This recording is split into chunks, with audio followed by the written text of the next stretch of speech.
Oi, gente, tudo bem?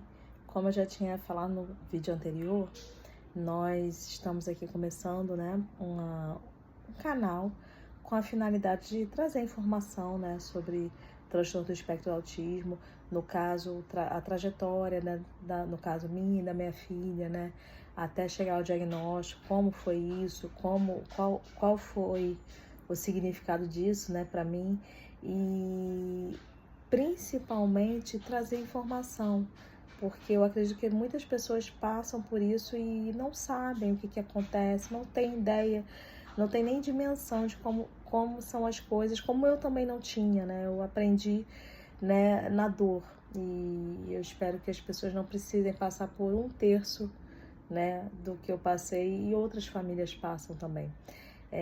Basicamente, eu comecei a suspeitar do diagnóstico da minha filha quando ela completou 2 anos. Na verdade, não foi bem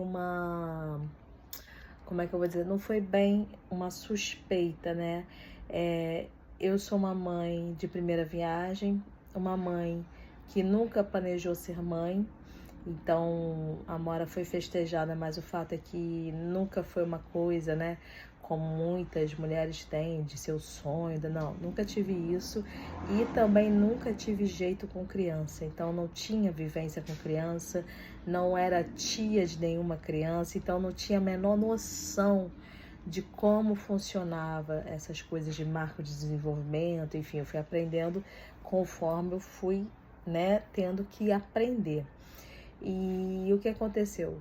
Minha filha nasceu em 2019, em 2020 veio uma pandemia e eu morava no interior, eu estava na época morando no interior, né? Eu saí de Salvador e fui pro interior, né? Saí do trabalho, tive muitas mudanças de vida, muitas mudanças estruturais na minha vida. E estava no interior, na época eu era casada.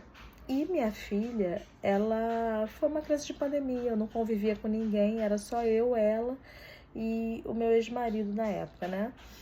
E nós vivíamos, né? Nós três, né? E ela realmente não tinha convivência com outras crianças, eu nunca tive experiência com criança, então ela fazia as consultas dela de pediatra de rotina, né? É claro que numa pandemia isso se tornou um pouco mais difícil, mas ela fazia as consultas de rotina e nada além, né?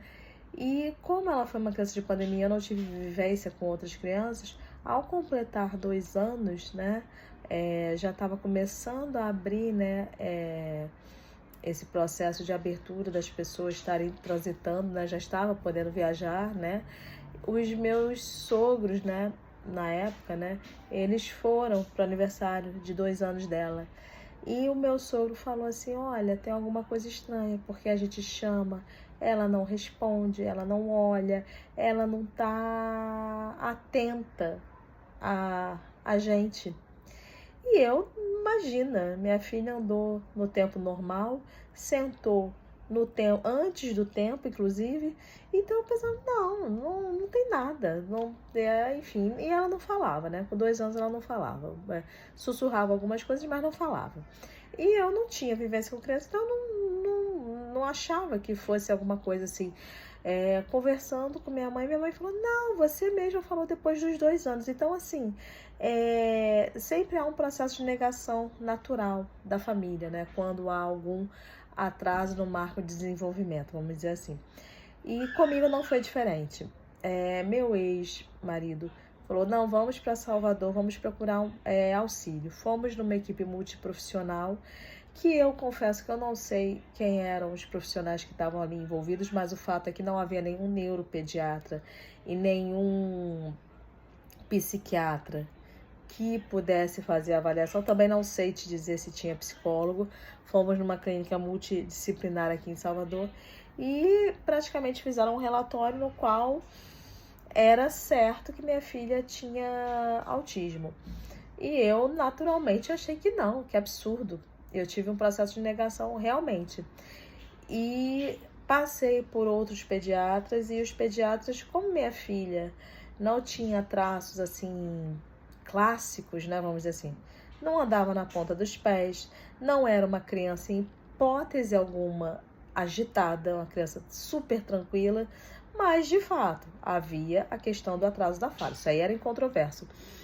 Os pediatras, muitas vezes falam, não, deu tempo dela, manda para um fono. Isso aconteceu comigo, minha filha tinha 2 anos.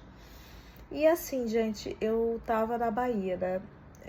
Eu moro ainda na Bahia, inclusive. Mas eu tava na Bahia e tava no interior da Bahia, o que é muito pior, né? E há realmente uma ausência de recursos, né, nesse sentido, né? E o que eu fiz? Eu falei, olha, eu tenho família no Rio, eu vou pro Rio. E fui pro Rio, passei por 2 neuropediatras e nenhum dos 2 fecharam o diagnóstico. As pessoas têm medo de falar as coisas, né?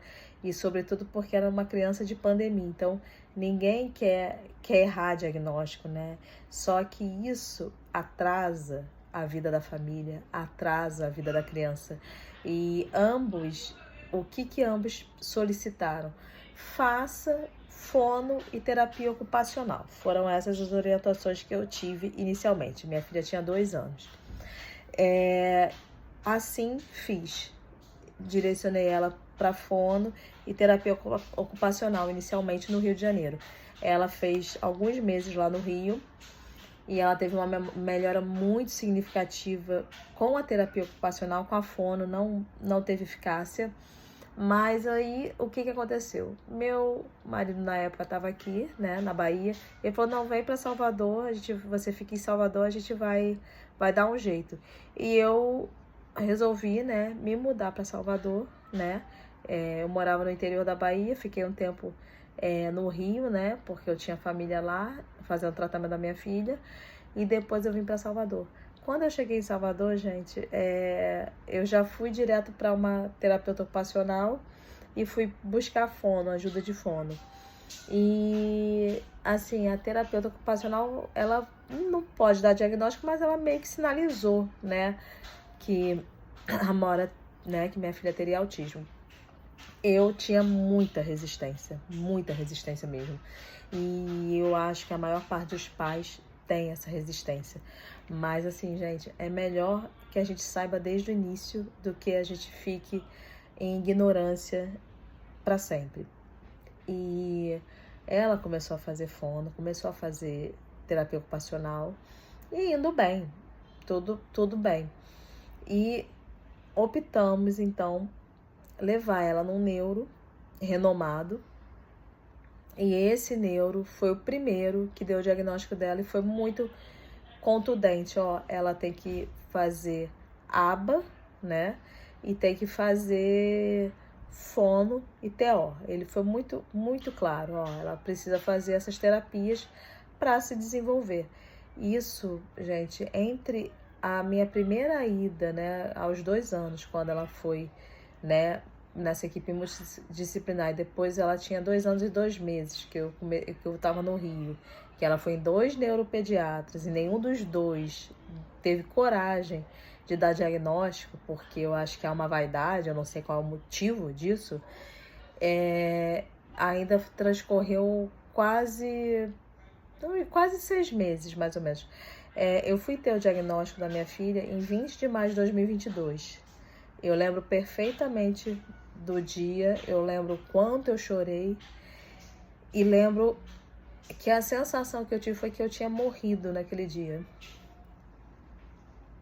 Porque você quer que seu filho seja perfeito, né?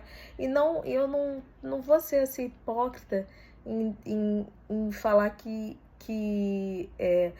não, porque o autismo, eu sei que o autismo não é uma doença, eu sei que não há uma imperfeição nela, mas o fato é que ninguém quer que seu filho seja autista. Ninguém quer.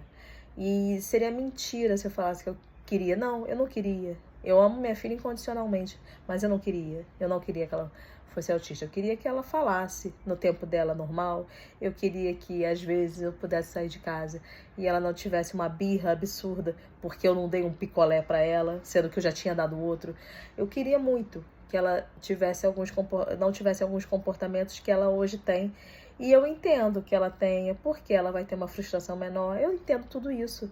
Mas assim, no dia que eu tive o diagnóstico, a sensação que eu tive foi que eu tinha morrido.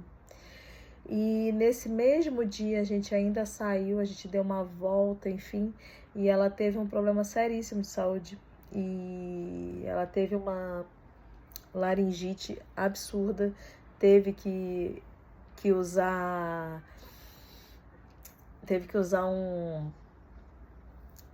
adrenalina, né? Teve que fazer um monte de coisa. Então foi uma experiência assim sequencialmente muito ruim pra gente. Foi um negócio muito difícil. Então eu lembro, e nesse dia especificamente, pela primeira vez, porque ela estava tendo que usar adrenalina, né, via oral, ela falou mãe e pai, gritou de desespero porque ela não queria estar passando por aquilo, sendo manuseada por um monte de gente, entendeu? Então foi muito ruim, foi muito ruim. E eu lembro perfeitamente disso e eu sei o quanto foi difícil para mim, assim. E sempre é difícil, não vou dizer difícil, é desafiador, porque as sensações de morte e renascimento são inúmeras, não é? Não, essa foi a primeira, vieram muitas outras. Então, assim, eu sei exatamente como é difícil receber o diagnóstico, mas o diagnóstico te liberta, porque você, a partir daí, você sabe, então é isso? Então vamos resolver, vamos ajudar, vamos facilitar, porque vai melhorar, gente. É muito ruim, mas sempre melhora, sempre. A gente tem que ter muita esperança nas nossas crianças. Elas são crianças incríveis e elas têm potencial incrível. Então, assim, o diagnóstico te mata por dentro, mata, mas te renova também. Então, hoje eu queria falar um pouquinho sobre essa minha experiência em relação ao diagnóstico. Quanto foi difícil para mim e quanto isso, de certa forma, me libertou. Eu não trouxe todos os pormenores, os detalhes de terapeutas e coisas antes do diagnóstico, mas o fato é que isso me libertou. Eu pude, através disso, correr atrás do melhor tratamento para minha filha, tá bom? É isso, gente. Um beijo e espero ter trazido alguma informação relevante para vocês com esse relato, tá bom? Um beijo. Boa noite.